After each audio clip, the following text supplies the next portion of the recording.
Well, hey there, everybody. Welcome again to Cambridge Inside Out. I'm Robert Winters, and I've been that way my whole life. So today is Super Tuesday, March 5th, 2024. And hope most people actually exercised their franchise. I always like that term, exercise your franchise. So I certainly did my duty today, went and voted. It's kind of a weird thing, you're looking internationally and you see, people in Iran choosing, like, I think a huge percentage of people chose not to vote because they really don't have any choice, because the mullahs basically say what your choices are, and they, as an act of protest, they're just not voting at all. And I kind of sometimes think about that when I think about this country, where we we have a choice between Donald Trump and Joe Biden, which seems like a pretty bad rerun of Gilligan's Island to me. Um, Meanwhile, there's actually campaigns going on, but not only in Michigan, but actually even in Cambridge. When I went to vote today, there was some kind of scraggly character holding up this thing, urging me to tell Biden Massachusetts says no to genocide, and I should vote no preference, which is kind of what they were doing in Iran too, right? Anyway, it just seems like the whole world's gone out of whack. So anyway, I did my duty. I am one of the 80 or so, approximately 80 super voters in the city who haven't missed an election since 1997 or earlier. In my case, I don't think I've ever missed an election. Um, I think one thing, just a sort of a mildly comic thing, one of the things, I think people who vote regularly in presidential primaries may know this, but many people do not, which is that on the day of the presidential primary, you also get to choose um, your ward committees for whatever the heck those are useful for. I'm not so sure they're useful for much, but there it tends to be a bit of a closed shop. I think oftentimes they'll put up a slate of candidates where the slate is assembled by a partisan person who only wants their friends on it. So I'm in Ward 6. I was very carefully excluded. So I asked a few people to write me in. Apparently, you can get as few as 5 write-in votes, and I think they're entitled to elect 35 ward representatives. There were only about 15 or 18 or something even listed. So if I think I got my 5, so I'm going to get elected today. Me and Joe, yeah. Anyway, I just thought it was kind of hysterical. Uh, anyway, that's going on, and I suppose everybody can tune in for the excitement later on of seeing by what percentage Trump won the Republican primaries, and by what percentage Joe Biden won the Democratic primaries, and if there was even anything of any interest anywhere in the country. I somehow seriously doubt it. So anyway, it's going to be a very, very weird year. Now, getting back to the local stuff. So I certainly want to talk a little bit about what's things have been, some interesting things happening at City Hall. Actually, let me say something kind of complimentary right now, which some people may be shocked at, from the eternal cynic that is me. But when I've been tuning into Cambridge City Council meetings lately, and I think about the general demeanor of the current group of 9 city councilors compared to the last group, I'm going to come right out and say I think we've made a marked improvement. There's a lot more collegiality, a lot less in the way of bomb throwers. Even the people who are, in my view, somewhat more radical seem to be a lot more reasonable than last term's crop of radicals. So I'm actually hopeful that maybe they can do some useful things. And I think, coupled with a city manager who seems to understand that you can't just spend in unlimited ways, and that you actually have to think about priorities, goals and priorities. I'm going to try and be optimistic about things.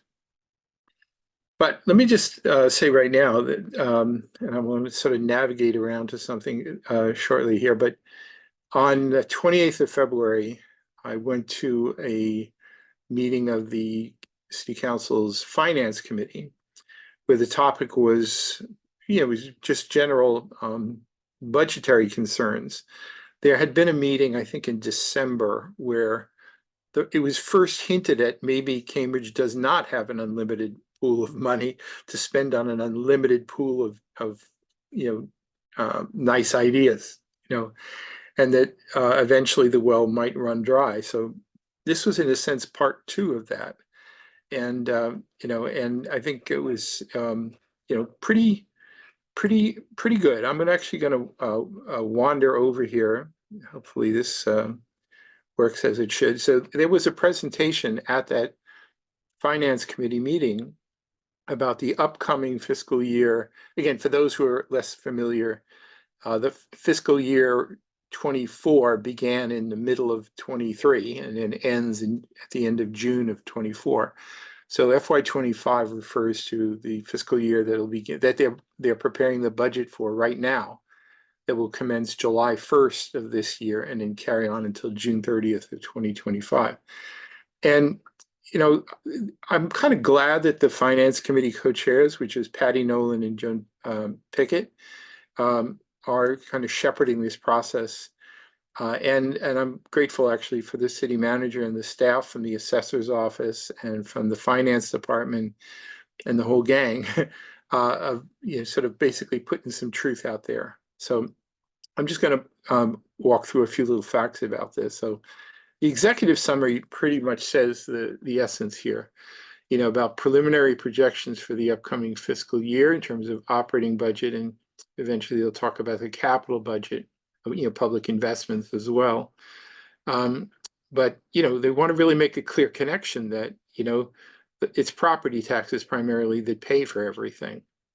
And we are limited under Massachusetts state law to just how much the budget can grow. And we've been certainly trying to nurse our rather enviable excess levy capacity over the last, 20 years. Something that began, a priority that began during the Bob Healy administration, that actually gave us very preferential bond ratings that meant we could actually issue bonds to pay long-term capital projects, at very good rates. So it's something we've wanted to hold on to. But I've certainly been noticing over the last several years, really the last 5 years, but certainly in very recent years, there's been a much more of an inclination amongst our elected officials to spend, and for city managers to say yes.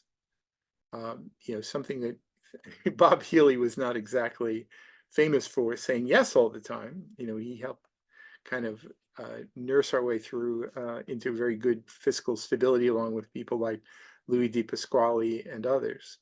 But right now we have a situation here where, and actually I'm going to sort of bounce around between this here, but we're kind of in a position right now where we've been wanting to fund a lot of things, and it's not. I'll show you another slide in a second of some of the initiatives. There was a big contract, school department contract just signed that it's going to cost us another $23 million. We continue to invest money, not just out of the Community Preservation Act funding, the surtax to cover affordable housing costs, but we're actually been now in the practice in the last several cycles of dipping directly into the operating budget to fund those things as well. We also, added the universal pre-K program, which is set to ramp up now, and a number of other significant initiatives. And the fact of the matter is that when you keep on adding on these things, that they all come at some cost, we've actually been seeing some pretty significant increases in the levy over the last few years. Just looking around here quickly to sort of see if I have the list here, but for the last several cycles, we were usually in the 5% increase in the tax levy per year. In the last couple of years, last few years, it's actually been growing at a much greater clip. Something in the tune of jumping up to like 7 or 8%. Actually, it was supposed to be about 9%, but it ended up being a bit less. But they're projecting it actually going up into the 10% plus range per year increases for the next couple of years. So again, let me just bounce back here and speak to this a little bit more. There's also less building permits being issued, and new building permits is new growth, which is exempt from Prop 2.5. That's actually been the secret sauce that helped us to cover some of the big increases in the city budget. And if we don't have that much if we have less new development, less permitted development, we're not going to be getting that extra add-on tax levy or tax revenue to support the levy. So we're going to run into some problems. And what they basically say here is that, oh, and by the way, let's also mention that though residential properties have been growing in value rather in a scary kind of way, a lot of commercial properties have been relatively flat. And what that means is that you may very well start to see a tipping of things where some of the more and more of the tax burden gets shifted off of the commercial base, which currently pays approximately 2/3 of the levy. And it may start shifting onto the residential base. And that doesn't happen uniformly. Condominium owners typically get a really great deal, but single, two-family, three-family homeowners may very well see some very, very significant increases. So again, I'm not going to go through every last little bit of this presentation that the city staff presented on the 28th, but it kind of lays it out, and I think in a pretty good, kind of almost like a lesson plan, explaining where the operating revenue comes from, primarily property taxes, and where it goes, which is, a lot of it is for paying for salaries and wages, but not all, and the amount of reliance on the property tax has actually been increasing over the last decade, and is expected to go even higher.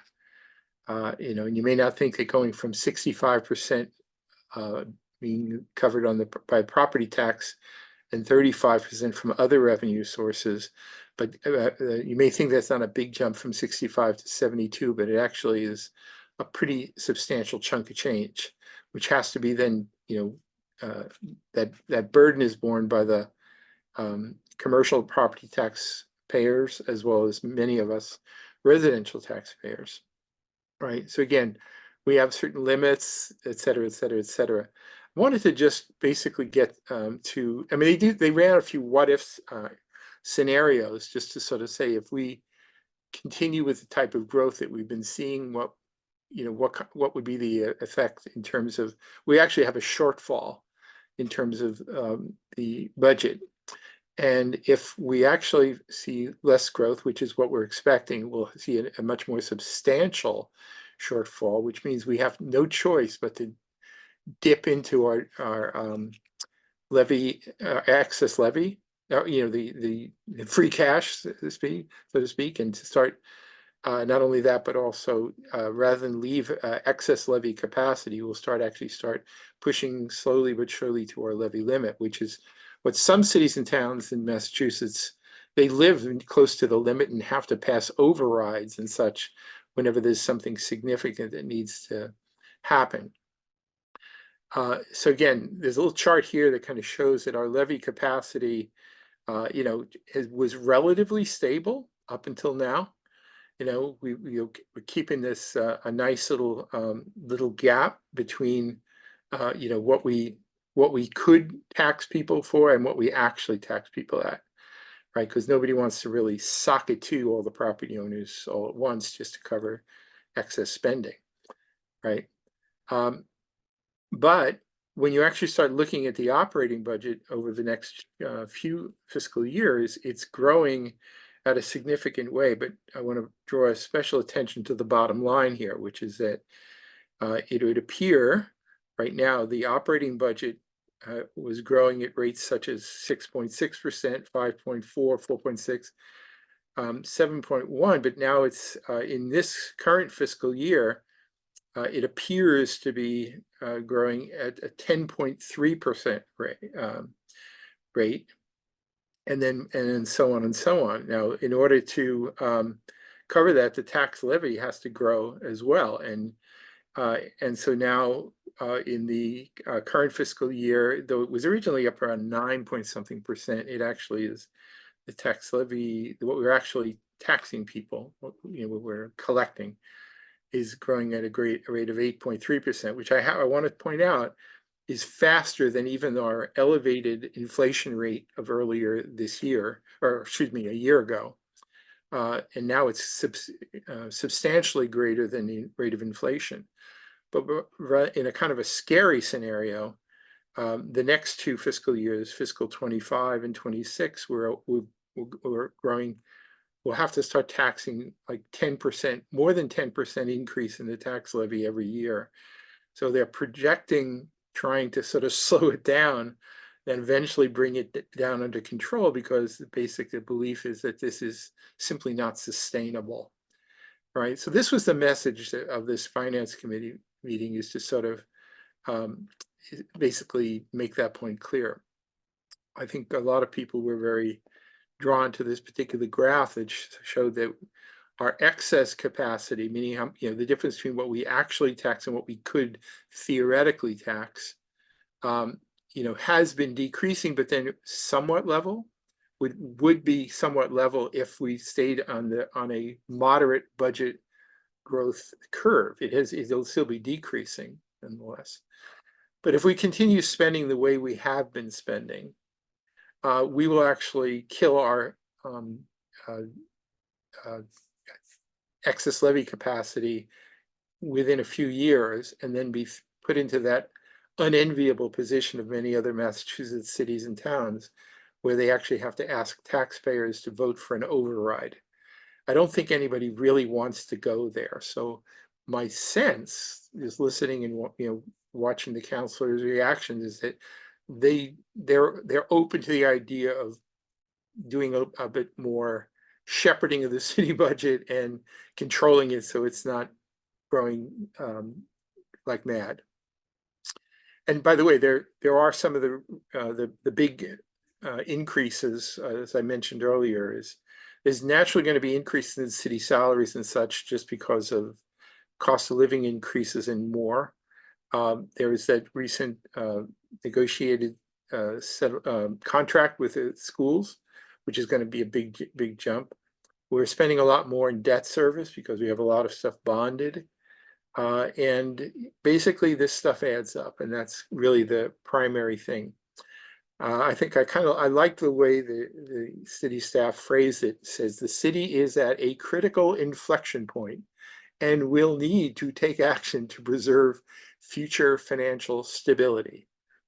Now, that doesn't mean we're in a crisis mode, but I think what basically the message they're sending is, if we don't start now in turning this super tanker around, that super tanker is going to crash 4 or 5 years from now. So let's be smart.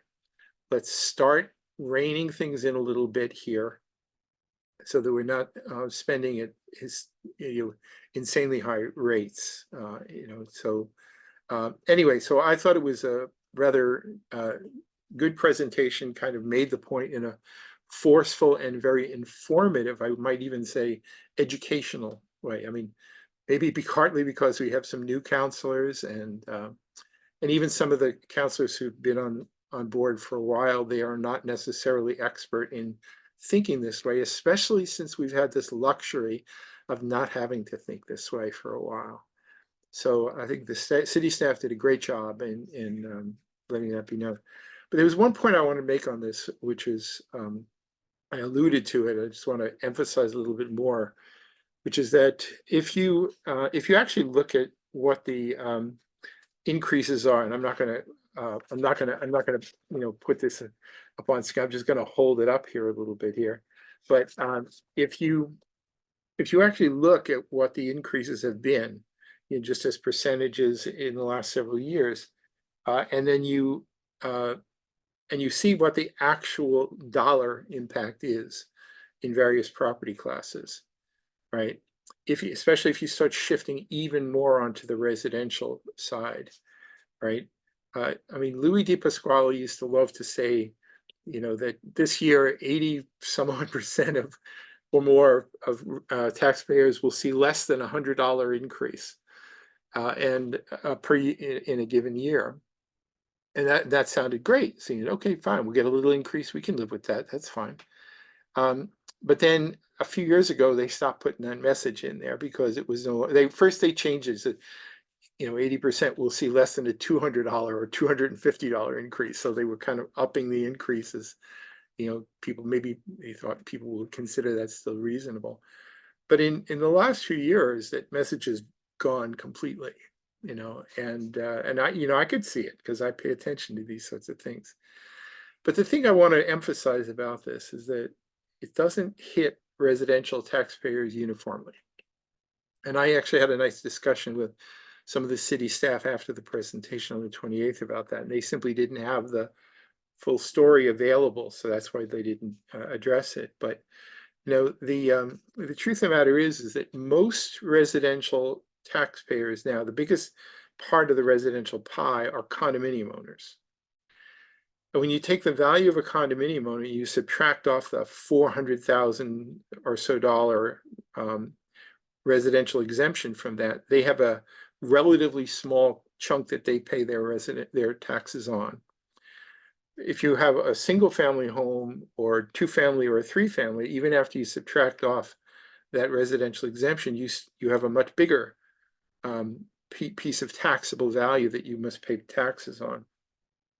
So what I'm driving at here is that the way this works is that when there's an increase in a residential tax levy, it's going to fall very, very disproportionately on single family, 2-family, 3-family homeowners. Condominium owners really do get the sweetest deal in town. In fact, in fiscal, just for example, I'm just going to read off some numbers here. In fiscal 2020 up to 2024, if you were a single family homeowner, your taxes increase on average, this is average across the city, $449 per year, $246, $545, $419, and this past year, most recent year, $743 increase. Okay, now you might think, well, so everybody got an increase. Meanwhile, over there with the condos, $43 increase, $3 increase, $33 increase, $107 decrease in your taxes, and then this most recent year, a $7 decrease in your taxes. In other words, even though the tax burden on like just as for example, in the most recent fiscal 24, single family homeowner on average paid an additional $743. 2-family owners paid an additional $494. 3-family owner paid an additional $598, and condominium owners paid $7 less. So everybody needs to understand that large number of condominium owners are actually getting deals, and then everybody else is getting hit with all of the changes. So nobody can exactly say that if we're going to be seeing a 10% or 10.5% increase in the tax levy, and if there's any shift from commercial onto residential, what is that really going to translate into? And I'm going to just suggest that single family homeowners may well come this fall see increases of $900 to $1,000 additional per year, right? And it keeps growing, right? And 2 families might see a $600 increase, 3-family owners might see a $750 increase on average. Okay, now how this really works out, it's anybody's guess. But anyway, I was just grateful that we had that presentation because I think it kind of it provided a perspective that nobody's really talked about in recent years, and I think needs to be talked about. And I think actually I'm going to switch over here and do a little quick queuing up here, but just to kind of get a sense about just one more little quick shot of this here. There's a little pie chart just kind of showed that where some of these significant increases are happening. I mean, actually not just increases are happening, just the amount of money we're spending on certain desirable projects that maybe we didn't do in the past. So on homelessness and housing stability, 15.8 million, throwing 44.7 million per year. And I remember a few years ago, they talked about the $10 million or the $5 million plan. Like that was going to be a big thing. Now we're up at $45 million, right? Again, it might be a very nice thought to spend the money on affordable housing, but the thing is it does come at a cost. And I'll also throw in the fact that when you're building affordable housing, and I've mentioned this in the past, affordable housing, it comes with deed restrictions, so their taxable value is de minimis.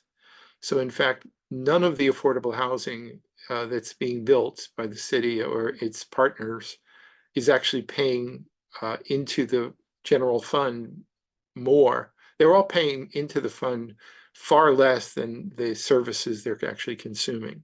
So we have a bit of an unstable situation here. And again, I'm not going to go through all of this here, but if you look at some of these other measures of initiatives, environmental type initiatives, and Vision Zero and traffic safety, 12.3 million, 70.58 million. So it's not all bike lanes and such, but that's a big piece of it. And so it's stuff is not coming for free, and it's not coming for cheap. So you're either going to have to start cutting back some of these things, or we're going to have to start cutting back some of these things, or we're all going to have to just agree to pay some more, potentially some significantly more residential property taxes and commercial property taxes as well. But I think the residential property tax increases are the ones that are really going to shock and awe some people, unless we do something, and we do something soon. So, right. So anyway, that's a few things that I wanted to do up front. Spent probably a little more time on it than I had originally planned to, but I think it's kind of important. So I think what I'm going to do here is I'm just going to take an artificial break, so we can chop the program into 2 programs.